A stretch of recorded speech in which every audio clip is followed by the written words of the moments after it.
Olá, eu sou a Lígia Kinzo, sou psicóloga do Janus e hoje eu vou acompanhar vocês no módulo de terapia em grupo online. Bom, aqui é um pouco da minha área de atuação. Eu sou formada pela Unip desde 2009. Mais recentemente comecei o aprimoramento na PUC. Atualmente estou fazendo uma especialização em Jung e Corpo no SED Sapiensis. Sou psicóloga clínica, atendo adultos e adolescentes. Antes de começar a falar um pouquinho sobre os tipos de atendimento em grupo, eu queria fazer um breve comentário que durante a pandemia do Covid-19, muitos grupos que estavam presenciais acabaram migrando para o online. Isso porque o processo desses grupos não podia ser interrompido. E, portanto, a gente viu, né, durante a pandemia, que a terapia em grupo online ficou mais difundida, apesar dela já acontecer antes da pandemia, né? Por conta dessa questão toda da gente precisar manter o distanciamento social, viu-se que o processo é tão importante e, enfim, necessário quanto os atendimentos em grupos presenciais.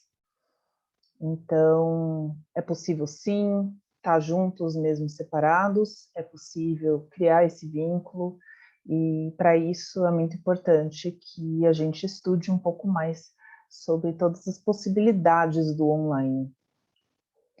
Bom, aqui eu vou falar um pouquinho, né, sobre a questão dos atendimentos, né? Assim como o atendimento individual, a terapia de grupos ela pode ser realizada da maneira assíncrona e síncrona. Nos grupos online assíncronos, a gente tem aí alguns exemplos, né? Então, fóruns de psicoeducação, fóruns com temas específicos de saúde mental, como, por exemplo, luto, transtornos alimentares, depressão, vícios, por exemplo. Grupos de trocas instantâneas e grupos de lista de e-mails. Dentro dos grupos assíncronos, o foco ele acaba sendo mais individual do que coletivo, justamente por não ser em tempo real, né, exige dos participantes um engajamento muito próprio.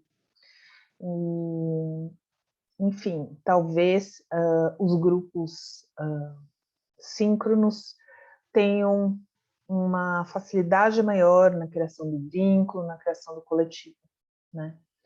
Mas seguindo nessa questão dos grupos assíncronos, segundo Weinberg, mesmo nos grupos assíncronos, a presença de um terapeuta, dessa pessoa mediando, faz e já garante a sensação dos membros do grupo de se sentirem cuidados. Grupos síncronos. Então, são a terapia de grupos online, via vídeo, que se dão por aplicativos de videochamada. São grupos que possibilitam desenvolver nos membros um senso de pertencimento e coesão, talvez mais rápido do que nos assíncronos. Possibilitam a interação e a troca de experiências, apesar da limitação do tempo e espaço, né? Ou seja, a possibilidade da diversidade, né? Então, ter pessoas de regiões diferentes do Brasil, regiões diferentes do mundo, de culturas totalmente diferentes. As interações online, elas abrem espaço para novos tipos de vínculo e intimidade, uma vez que não existe essa proximidade física. Mas apesar dela não existir, o vínculo ainda assim é criado. E a intimidade também, porque o grupo compartilha ali um tema, muito provavelmente, em comum, e a gente se vê na fala do outro, né? A privacidade da pessoa ela é compartilhada com os outros participantes do grupo, portanto, quanto maior o grupo, menos acolhedor este pode parecer. E isso acontece também nos grupos presenciais, né? As pessoas podem se sentir um pouco intimidadas, de repente, quando elas estão em um grupo muito grande. Se você tem um grupo menor de pessoas, com 5, 6 pacientes, talvez a possibilidade de todos falarem e dessa troca acontecer ser maior. Como em grupos presenciais, o terapeuta nos grupos de terapia online também é o facilitador e a ponte para deixar os membros do grupo à vontade em seus processos psicológicos. Então, é muito importante que o terapeuta estimule a participação dos membros. E também, às vezes, esse mesmo terapeuta vai ter que intervir para que não haja um monopólio de alguém, apenas um paciente falando, né? Então, é muito importante saber dosar e ficar de olho para que todos tenham a possibilidade de falar, mesmo aqueles que têm uma maior dificuldade, às vezes é importante estimular que essa pessoa fale. A terapia online, ela força a mudança da configuração clássica presencial dos membros sentados em círculo para a configuração dos aplicativos de videochamada utilizados, que geralmente colocam os participantes sem ordenação específica, com os vídeos de cada pessoa alinhados dependendo do dispositivo. Ou seja, o aplicativo que você escolher, né, vai colocar as pessoas aleatoriamente em grade. Diferente do presencial, que muito provavelmente as pessoas vão e escolhem um lugar, tendo em mente alguma questão, né? Ou às vezes estão sempre na mesma cadeira, por exemplo, né? Na terapia online, a gente, na verdade, não tem essa possibilidade, né? Então, você tem que ficar muito atento que todos estejam aparecendo no vídeo, né? Prestando atenção e enfim, que possam ser vistos pelo terapeuta, né? O que é necessário para a terapia de grupo online acontecer? Bom, assim como na terapia individual, a segurança tecnológica é muito importante, ou seja, o terapeuta precisa muito estar com um antivírus atualizado, no seu próprio computador, sem usar computador de terceiros, a escolha de um aplicativo que seja seguro, em que o terapeuta tenha o pleno domínio, né? Isso é muito importante, porque eventualmente ele pode precisar ajudar, né, as pessoas a usarem o aplicativo. E outra coisa muito importante aqui é o contrato terapêutico, que precisa ser adaptado para grupos, deixando as regras bem claras, né? Bem como a confidencialidade de todos os participantes em relação ao sigilo dos assuntos tratados. Talvez isso precise ser sublinhado bastante na terapia de grupo, porque a confidencialidade não está ali entre o terapeuta e o paciente só, né? Vai ser compartilhada com outras pessoas. Então, tudo que for falado, né, precisa sim ter um cuidado muito grande, certo?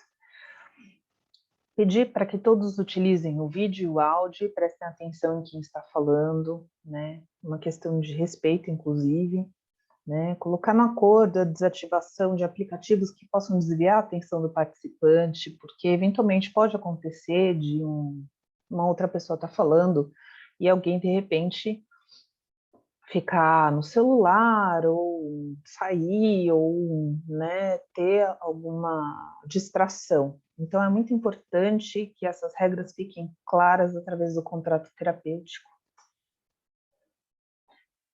Então, aqui, organizar com os participantes de uma maneira uma maneira de indicar quem quer falar, para que não haja interrupções. Isso é importante, principalmente se o grupo for um pouco maior, né? Eventualmente as pessoas têm um delay, podem se cortar, ter uma interrupção. Se você deixar mais ou menos organizado para as pessoas levantarem a mão, seja através do aplicativo ou através da própria câmera, né?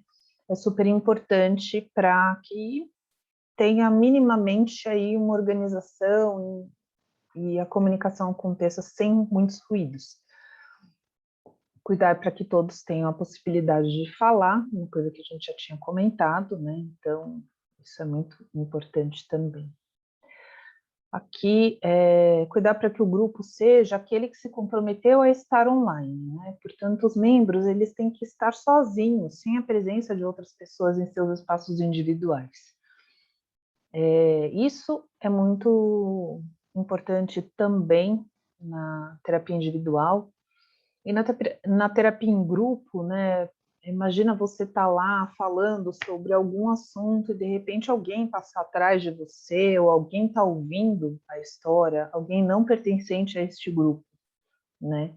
Isso não pode acontecer. Então, precisa estar no contrato que as pessoas têm que estar sozinhas, sem ninguém perto, sem filhos, sem companheiros, enfim. O psicólogo tem que ter essa atenção redobrada, né, em todos os participantes, para ser a ponte, o líder, que tem que encorajar as pessoas a se expressarem, fazer um link entre os participantes, trazendo um paralelo com o tema em foco.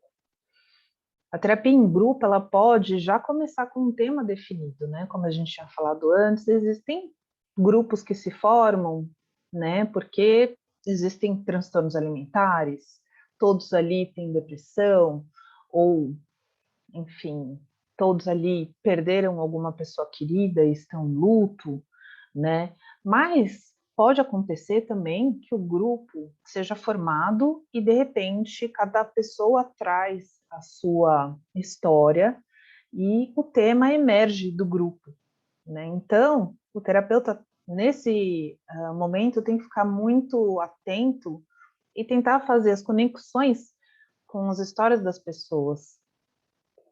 Porque, como a gente tinha falado, né, anteriormente, você ouvindo o outro, né, ouvindo a história do outro, em uma outra perspectiva, muitas vezes isso ajuda na sua própria questão, né? Bom, essa é a bibliografia que a gente usou. Vamos deixar aqui para vocês, vamos colocar também um artigo que vai ficar de leitura complementar, né? E eu acho que é basicamente isso. É importante falar que a terapia de grupo é uma realidade, aumentou durante a pandemia, ela tem muitos prós, né? Principalmente acessibilidade, custo baixo, e lembrando que, assim, o indivíduo é parte do grupo, né? E o grupo é parte do indivíduo. Então, as pessoas, as pessoas, elas conseguem se conectar, a gente não pode subestimar essa questão do coletivo. E é isso. Muito obrigada. A gente espera que vocês tenham gostado tanto do módulo 3 quanto do módulo 4. A partir de agora, vocês vão ter que fazer a tarefa, a vivência dessas 2 semanas. Muito obrigada e até a próxima.